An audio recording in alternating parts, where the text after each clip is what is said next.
I should be writing number 484. But I should be writing.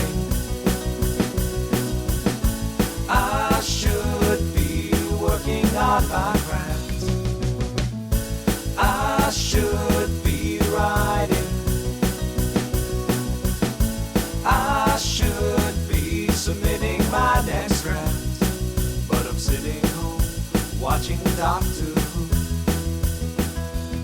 Hi there, welcome to I Should Be Writing, the podcast for wannabe fiction writers. I'm your host, Mur Lafferty.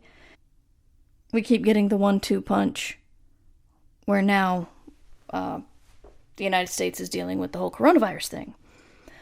Husband is working from home. Daughter will be home next week for 3 weeks. It's pretty scary. And it's funny because my day-to-day isn't changing except for the people in the house, but the constant news cycle, the constant panic, worry about relatives, all of that is distracting me, and clearly the podcast is suffering. This week I had to make a executive decision and decide that when you look at a bunch of things that are behind, and you think, maybe if I just work on each one a little bit every day, it'll get done. I don't know about you, but that overwhelms me. Even if it's just a little bit of work, it's that constant switching of gears in my brain that just says no. So, I've decided to focus entirely on one project at a time. And even though I know that the other projects are slipping further back as this is happening, my mental clarity is better, and I'm able to focus on that one project that needs to be done, and then I can get it done and get it out, and then work on the next one. And maybe this will help me schedule my stuff better in the future. I don't know. I hope so. I've been worrying about pacing recently, which is, of course, funny because I've been told I'm good at pacing. But I've got that. When you do a reveal in a short story, end of the first scene, end of the second scene, end of the story, is the reveal the climax? I don't know. I'm kind of playing with that right now with a short story I'm writing. And it is in the 6 Weeks universe, if anybody's interested. But yeah, I feel better and more productive now that I've made this decision. Still have the lingering guilt of other things that are slipping further behind, but at least things are getting done.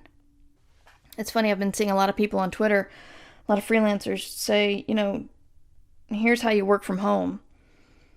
So if you're one of those people who's working from home and not sure what you're doing, there's a lot of advice on Twitter. My advice is just mainly put your pants on. It's good to still have your mindset around doing the work. Because a lot of people just think if I'm at home, I can just be in sweatpants all day. And a lot of pro writers do that. But they know they're going to get work done. If working from home is completely new to you, you're going to want to still act like you're going to work. My husband got up this morning, he showered, he got dressed, he put shoes on, and then he went into the office and got to work. It was inspiring to me. I actually got dressed myself, and day before yesterday, I was in pajamas all day. I'm not proud, I'm just honest. The pets are going to be happy to see you and a little confused. And you're going to find out how angry they get at the mail carriers. Or dogs, anyway. But I think I'm actually more productive since my husband's home. Possibly because I want to make a good impression or make a good example. I'm not sure.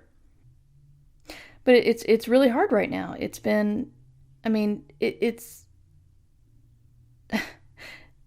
it's only mid-March, and it's already been a hell of a year for me.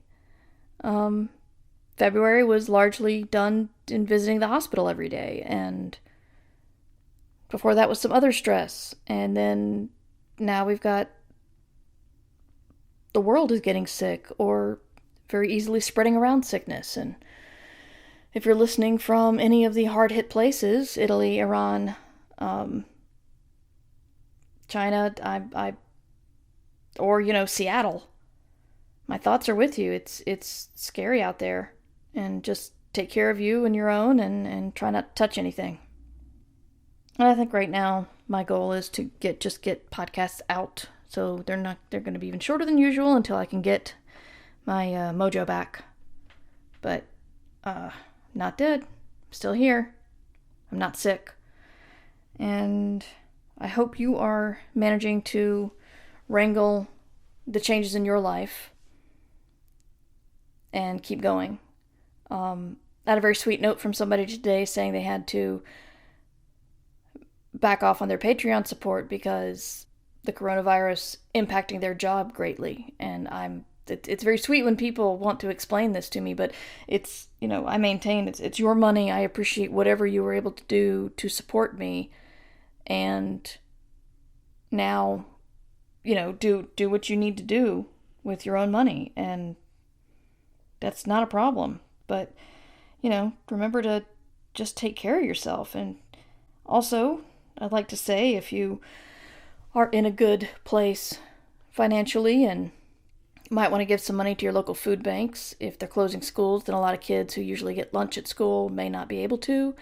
And check out some area small businesses that might be suffering. If you can, help out. And if you're not comfortable because of contagion or anything, that's understandable. But, I am not a doctor. I am not a public health person. I'm just somebody who's concerned about everything and try not to be overwhelmed. But I'll see you next week. Check me out, mightymur@gmail.com, murverse.com. And even through all of this, you should be writing. Remember, you can support the show at patreon.com/mightymur. I Should Be Writing theme music provided by John Anelio. You can find more about him at johnanelio.com. This podcast is distributed under a Creative Commons Attribution Share-alike license.